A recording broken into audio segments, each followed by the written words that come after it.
Alright, so today we're talking about Islanders.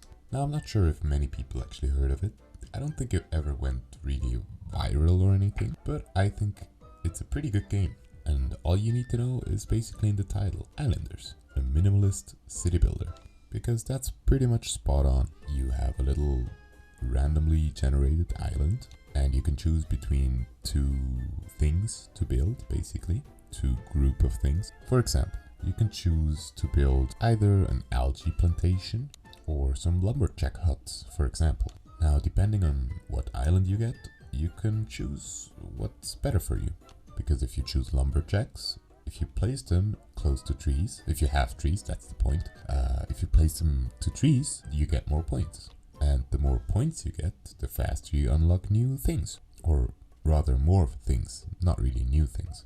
You unlock more buildings you can place, you unlock more variations of buildings you can place. For example, fisher or windmills, stuff like that. Of course, normal buildings and villas and stuff like that. And everything depends on where you put it. You start off with like a monolith, kinda, and everything around that basically gets a couple of points for being in range of that monolith. But then from there on, you kinda have to think about where you place your things. Because depending on where you place, for example, your house, if it's close to other houses, it gets more points. Or the lumberjack. If you put him next to trees, obviously he's getting more points. But if you put him next to a lumberjack or in range of another lumberjack, you lose points. Or you don't gain all the points you could gain.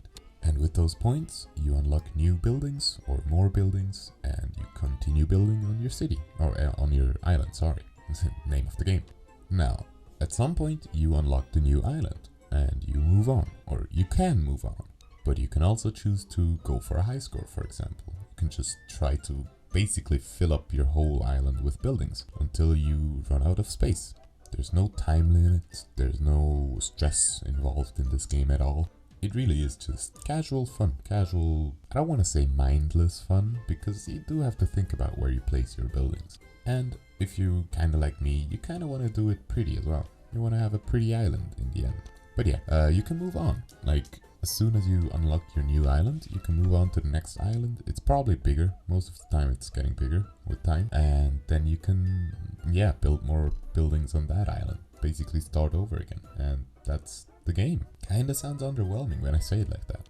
But this is a niche game. Just like the last video I made on Deep.io, this is a very specific game. This is a game that you play when you have some time on your hand, but you don't really want to play like a game that takes a lot of effort or a lot of thinking power. This is a very casual game, and for the price tag, I think it's okay. I think it's not that bad, especially when you get it on sale. Right now it's like $3, and that's definitely reasonable for this kind of game. Normally it's like $6, and I would say, yeah, $6 is almost a little too much for what you get here. It kind of feels like a mobile game, to be honest, but like a really good polished mobile game. You may remember a game called Townscapers. I made a video on that, and honestly I think Islanders has a lot more to offer than Townscaper, because you do have an objective here. You do get points and have high scores and kinda have a goal. You know where you're going with this. With Townscapers you just build stuff and you don't get any rewards or any points, or you just, yeah, you can't even do anything with the buildings. So I think in that regard, Islanders definitely is better. Like, it's an actual game. So yeah, if you're looking for a slight puzzle game, it's relaxing, it's pretty casual, but still with a bit of strategy, then I think this is the game for you. It's kind of minimalistic in its art style, but I really kind of like it because, you know, it's simple. It's a simple game with a simple graphic style, and it fits, it suits the game. I think it knows what it wants to be, and it does a great job at actually doing what it's setting out to be. So if you have a spare couple of bucks on Steam and looking for, you know, a relaxing game to play in the evenings or something, this might be it.